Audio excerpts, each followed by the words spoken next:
पोलिसच निघाला चोरांच्या टोळीचा म्होरक्या, पोलिसांनी सापळा रचून केलं अटक। समाजात कायदा सुव्यवस्थेचा रक्षक मानला जाणारा पोलीस अधिकारीच चोरांचा म्होरक्या असल्याचा धक्कादायक प्रकार जळगाव जिल्ह्यात उघडकीस आला आहे। बसस्थानकांवर नागरिकांच्या सोनसाखळ्यावर रोकड चोरणाऱ्या एका टोळीचा पर्दाफाश करताना पोलिसांनी निवृत्तीस काही महिने शिल्लक असलेल्या उपनिरीक्षकासह 4 जणांना अटक केली आहे।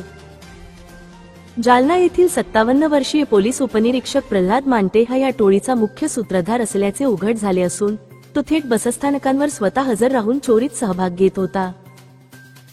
एप्रिल 16 रोजी चोपडा बसस्थानकावर झालेल्या चोरीच्या घटनेनंतर पोलिसांनी सखोल तपास करून या गुन्ह्याचा छडा लावला।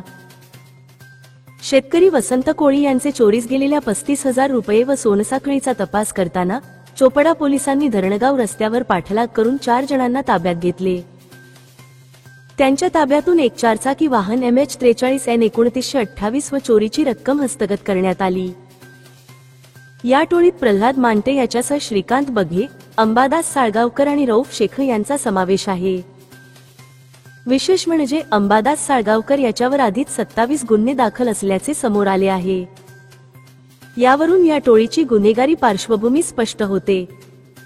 चोरट्यांच्या टोळीचा तपास करताना पोलिसांनी बसस्थानक परिसरात गुप्त पाळत ठेवली होती। आरोपी चोरी करून परत जात असतानाच पोलिसांनी शिताफीने त्यांचा पाठलाग करत त्यांना अटक केली। अधिकची माहिती अजयकुमार बन्सल, पोलीस अधीक्षक जालना यांनी दिली आहे।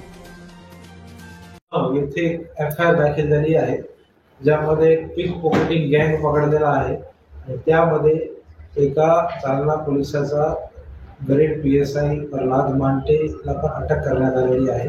त्याच्यामध्ये कालच माझा जळगाव SP सोबत बोलणं झाला होता आणि गुन्हे दाखल होण्याची ज्यावेळी प्रक्रिया सुरू होती आणि लगेच त्या PSIला सस्पेंड करण्यात आलेला आहे आणि जो लीगल कारवाई आहे ते जळगाव पोलीस त्याच्यावर अटकच केली आहे, सगळी करतच आहे, पण प्रशासकीय कारवाई म्हणून त्याला सस्पेंड करण्यात आलेला आहे।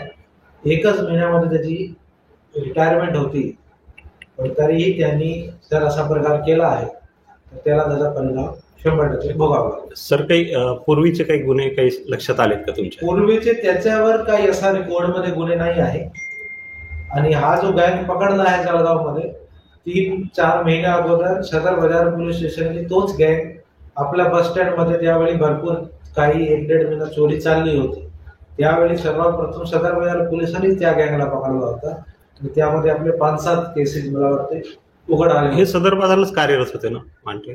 हे कर्मचारी सदर बाजारलाच कार्यरत होते, ग्रेड PSI होते। त्याच्याशीच निगडीत असू शकतं कारण